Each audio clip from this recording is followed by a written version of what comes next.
question about payroll tax and the president's comments yesterday. What did he mean by when he said he was going to terminate the payroll tax? And a secondary question, if he's reelected, what should Americans believe about his commitment to Social Security?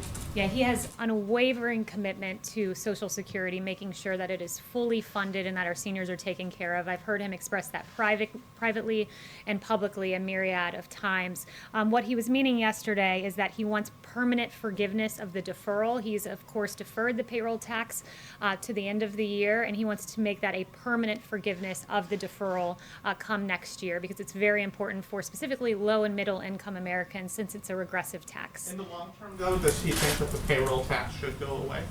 The president's very clear on this matter, that he wants a permanent forgiveness of the deferral. That's as far as he's gone, and he's gone even further to say he's going to make sure that Social Security is fully funded. Yes. Yes. Yeah. Oh, the lead, and then we'll go to you. Okay, sure. You voted by the U.S. mail. The president has voted by the U.S. mail. Many of his top people have voted by the mail. Why is he trying to prevent ordinary Americans from voting by mail? So first, let me note, I've voted absentee. The president's voted absentee. He's always been for voting absentee for a reason. What he is not for is mass mail-in voting, or perhaps, to make it even clearer, mass mail-out voting, where everyone on the voting rolls is mailed out a ballot. Voting rolls in Los Angeles County, for example, you have 117% of the county registered to vote. How does that even make sense? It doesn't. And that would mean that in the least 17% of the ballots floating around would be subject to potential fraud. So that's what the president is standing firmly against, but he has always been for absentee for a reason. Yes. Kaylee, we learned today that still roughly 15.5 million Americans are without a job. Nancy Pelosi spoke yesterday with the Treasury Secretary.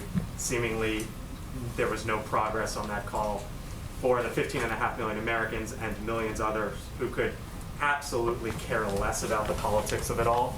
What would you tell them is coming next, considering that it seems as if nothing is moving policy-wise going forward? Yeah, what I would say is this. Secretary Mnuchin said yesterday, I am willing to move forward with legislation that provides funds to schools, childcare, food, vaccines, hospitals, PPP for small businesses, rental assistance, broadband, airports, state and local government assistance, and liability protection for universities, schools, and businesses. He's been unmistakable, this administration has and this president has.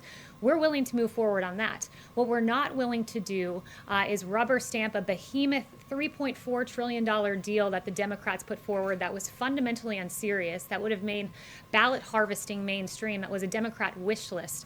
That's what we'll not move forward with. But this president, out of anyone, has taken action, serious action on eviction protection, serious action on unemployment insurance, on a payroll tax cut, student loan forgiveness in his executive capacity. And what I would say, the state of things now is, you have Nancy Pelosi saying we were willing to come down $1 trillion if they came up $1 trillion. Well, it's fundamentally unserious, because the Democrats, the chief of staff has told me, wouldn't even tell us what they would take out of the $1 trillion. So they said we'd come down $1 trillion, but wouldn't list out the things that they would take out of their Democrat wish list. So Nancy Pelosi needs to come back from recess and negotiate, because the American people deserve better. There are some conservatives who have made the argument that $3 trillion, give or take, has already been spent and no more needs to be spent. If there isn't a deal that is viable, is the White House of the position that since $3 trillion has been spent, it's okay, we don't need to spend any more? No, the president is all about what is best for America's families. He wants to see funding for our schools, direct payments to Americans. He's protected the American people in every way he can in his executive capacity. But as you noted, in terms of the fiscal cost of things and the height of this, when the economy was shut down, there was a $2 trillion deal negotiated. Next after that, when the economy was reopened, it was a $1 trillion deal. So for the Democrats to say we want more than what we even negotiated and passed during an economic shutdown, and to say we need $3.4 trillion, it's really an unserious proposal. Kevin. Thank you, Kaylee. Your reaction to unemployment claims dipping below 1 million, 1.7 million new jobs as well, and blue state governors are politicizing school closures, says the president. What did he mean by that? Yeah, what he means by that is that when you look around the world, many countries in the Western world have opened their schools, and that we as the United States can do the same. We can find a way. The president, the White House has released guidance as to how to make that happen.